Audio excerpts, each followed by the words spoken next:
peoples of the worldwide federated internet. What's good?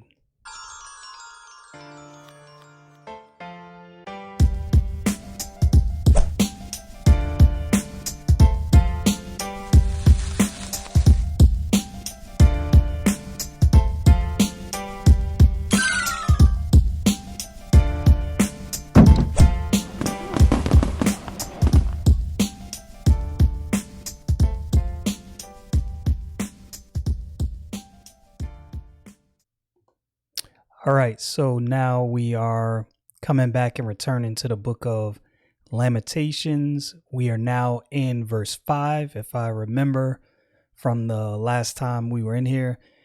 And this is, for me, one of the books that I would say I probably know the least about. Well, maybe Habakkuk I knew less than the book of Lamentations. Habakkuk was enjoyable. There definitely was things in the book of Habakkuk that I just didn't know because honestly, I didn't pay attention to. I think I had what I would consider a fad syndrome. There are verses in the Bible that everybody just automatically goes to. There are books that people automatically go to. These are the books that everyone studies, that everyone thinks about, that everyone talks about. Lamentations is really not one of those books, at least in my estimation. I haven't heard very many things said about the book of Lamentations. Anyway, Lamentations chapter 1, verse 5. Let's get into this. All right. Now, of course, this is talking to the southern kingdom. I believe at this point, the northern kingdom had already been dispersed, and it says, verse 5, her adversaries, her chief, her enemies prosper, for the Lord hath afflicted her for the multitude of her transgressions. Her children are gone into captivity before the enemy. Now, the Hebrew people were actually very proud about their heritage, very proud about the different things God had blessed them with, the temple, all the things that were within the temple. And these things were defiled by the king of Babylon. And it wasn't just defiled for no reason at all. It was their rebellion. We know what God told the children of Israel through the word of the prophet Jeremiah, and they did not listen, and they paid the price for that.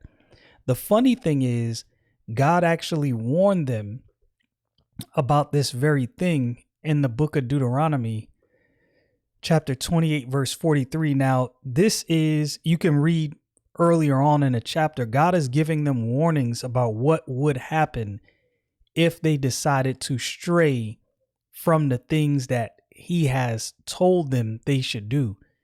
One of the things he said is, the stranger that is within thee shall get up above thee very high, and thou shalt come down very low. And that's exactly what we see happening through the book of the Lamentations. We see that, they violated God's word, and God definitely brought them low. This thing did not get missed. They thought they were going to escape this. They thought they were going to be able to do whatever it is they wanted to do. Not so much. Verse 6, and from the daughter of Zion, all her beauty is departed. Her princes are become like harts that find no pasture. They are gone without strength before the pursuer. That word heart, the Greek or the Hebrew word there, is ayal. I think that's how you pronounce it. It's a ram, a stag, or male deer. So just so you know.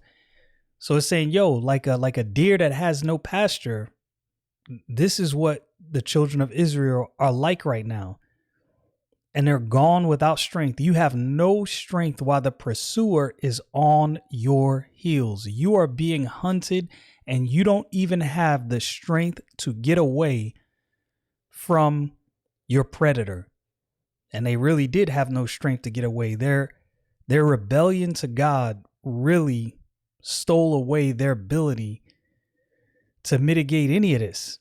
Verse 7, Jerusalem remembered in the days of her affliction and of her miseries all her pleasant things that she had in the days of old, when her people fell into the hand of the enemy, and none did help her. The adversary saw her and did mock at her Sabbaths. So these people at this point are remembering the things they had before this evil befell them. And again, this is their own fault. Nobody did this to the children of Israel. They did this to themselves. And this goes back to something I've said before. I've heard people make this argument, different atheists, agnostics, people who critique the Bible, critics of the Bible. They always bring up the point of, well, why would God allow this, or why would God allow that? But what you never see focused on, like if this is just my opinion looking at this situation, and I believe this is based on Bible. If you're looking at people who have, let's say, come across misfortune, and let's say your metric, your guide is you're saying, how could the God of the Bible do this? Then what I would reply is, have you read the Bible? Did you see what God required of man? And then my next question will be, well, did these people do the thing that God required? And it wouldn't be just a surface level, oh, these are good people. Nah. Let's look at what God said, what he wanted from man, and let's see how these people groups line up with what God desired, required of them. And if they don't hold to that standard, who are we to now come back and want to judge God, which is ridiculous on its face, for what he has allowed to happen after men have violated his word? That's a ridiculous standard. If a person is using the Bible, if you're saying, oh, how can God do this? Well, then again, like I said, let's dig deep into that saying. Let's dig deep and let's see how exactly we line up with God's standard. Because clearly, if you look at all of that, then you would make the determination that, we got what was coming to us. These things didn't happen in vacuums. They happened to us because we decided we were going to go our own way and do our own thing. Verse 8, Jerusalem hath grievously sinned, therefore she is removed. All that honored her despise her, because they have seen her nakedness. Yea, she sigheth and turneth backward. Again, explaining exactly. Remember, in the beginning of the book, the question was asked by the author of Lamentations, how did we come to this? How did this happen? How did Israel end up in this situation? How did we end up in captivity? How did we end up in the hands of our adversaries? How did this happen? And then he goes on, if you've been paying attention, he goes on and he's explaining, well, let me break down and show you exactly how this happened. This thing didn't happen in a vacuum. It didn't just happen out of nowhere. And God didn't just arbitrarily decide, all right, Israel, you're going to go through turmoil now. No, they did something to cause this to happen. There was an action that caused this reaction. This was completely, totally, and utterly on them. What did they think was going to happen? And here's the further thing, like I just showed in the book of Deuteronomy, chapter 28, verse 43. God warned them years in advance, hundreds of years in advance. Look, if you go against my word, if you go against the things that I've told you, there's only one way this is going to play out. Your enemies are going to be those who are over you, and you are going to be beneath them. They thought this was a game. This is no game. This is dead serious. Verse 9, her filthiness is in her skirts. She remembereth not her last end. Therefore she came down wonderfully. She had no comforter. O Lord, behold my affliction, for the enemy hath magnified himself. This, again, like I said, this had to be a very, very hard thing to come to grips with. The mighty children of Israel, the mighty Hebrew people, the people who fled Egypt, that saw the armies of Pharaoh destroyed, marched against many armies in a wilderness, were prosperous, took the land that God told them to take, built a great civilization. The thing is, they forgot how exactly they built this civilization. Like many civilizations, the children of Israel were under this impression. It's like I can't remember the saying. I'm not even going to try to quote it now because I can't remember exactly how it goes, but pretty much the gist of it is the good times that Israel had were brought to them by God. They listened to what God said. God allowed them to build this great civilization. They forgot all about the fact that God is the one that allowed them to build this great civilization. They forgot about God, went their own way, did their own thing, and voila, here they are in turmoil, sold out to their enemies. The thing that I've always thought to myself is all nations belong to God, not just Israel. And if Israel did not escape this judgment, then all of these other nations have no chance. Now, that's not to say that Israel is a special people in the sense that they're different. They're a special people in the sense that these are the people God chose to show something to the world, but they're not a special people in the sense that they're better than other people groups. So if even the people that God chose to show the world something did not escape violating and turning away from God, what do you think happens to all other nations that decide to just go headlong into wickedness? Yeah, nothing good. Nothing good whatsoever. Verse 10, the adversary hath spread out his hand upon all her pleasant things. For she hath seen that the heathen entered into her sanctuary, whom thou didst command that they should not enter into thy congregation. So this is a mock not at God, but at the children of Israel.